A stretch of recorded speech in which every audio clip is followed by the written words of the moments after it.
So let me ask General Malik.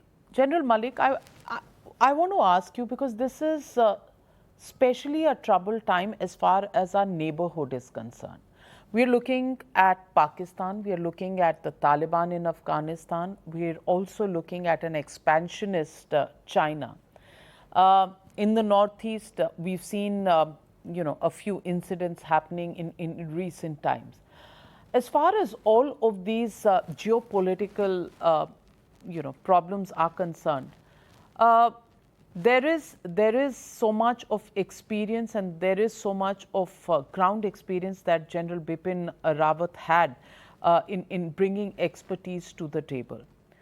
Does the timing of these problems and the demise of General Bipin Rawat is that going to bring in a new set of issues on the table that will, even if we are not questioning the competence of the successor, but even in the short term, are these challenges that are going to weigh heavy on India's mind?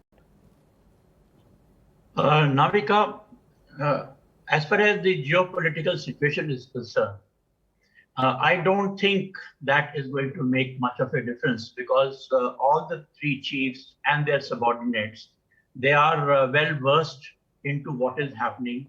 They know what is to be done and they have their operational plans, etc. So as far as the challenges on the borders, threats are concerned, I feel that all the three services are quite competent and they will be able to handle it. The problem is not that. The problem is our problem of the three services having to change over from, working in silos to working in an integrated manner where you have the maximum synergy available to you in terms of integrated forces as well as jointmanship. Now that is a deep-rooted issue which has been on the table for a very long time. And as I remember Captain Littleheart once he said the most difficult thing in the armed forces is to take the past out of their mind. So that is a big challenge, and that is what I think we have to.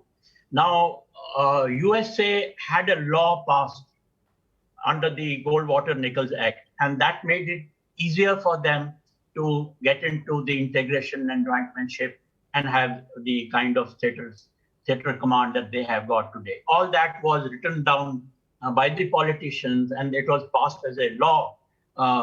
So it became easier for the armed forces to follow it. Unfortunately, we do not have that. We do not have much of a guidance except for the mandate that has been given to the CDS, which is there, and certain time frame also has been given. So as I said right in the beginning, that implementation is a big challenge.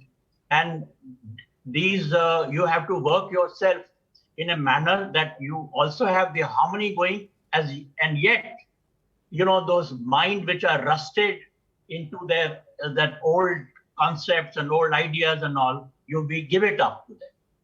And we have something fresh thinking. Now, that is the most important thing in the current strategic environment when we are talking of when we're talking of Pakistan, we are talking of China or Afghanistan, these kind of threats, etc. So here it is going to be a slow process. There will be challenges, and you need a person who inspires confidence in the minds of the military as well as of this political leadership. A person who makes up his mind after consulting everybody, and then when he thinks that this is the best way to go ahead, then he follows that, he pursues that. Now that kind of a determination we had in General Rawat, and I'm hoping that whoever becomes the CDS next, he will also have the same kind of determination to not only to try and get everybody together, but if there are some resistance, he manages to overcome those resistance. Because objective is much more important than our single service aims and objectives. when we are talking about this. So that is an important issue. And I agree with Sushant Sareen that we will have challenges, but we have people who are capable of overcoming those challenges. And this is a time when you really require leadership of the manner in which one is able to get along well with the political authority, as well as inspire confidence, not only in one service, his service, but all the three services together, so that all the reforms, some of them which have been initiated, and theaterization is a big challenge, no doubt about it. It's probably going to take much longer, as I say it today. But ultimately, we have to go into that, and we may probably take a little more time, but ultimately we have to achieve that finally to get the maximum on each of these borders that we have got. Theaterization is more to do with, I would say, geographical part. But the whole idea of fighting together, working together, having the kind of command and control where you have the resources available to you for the task that has been given to you on each sector, that idea must sink in amongst the three services at the highest level.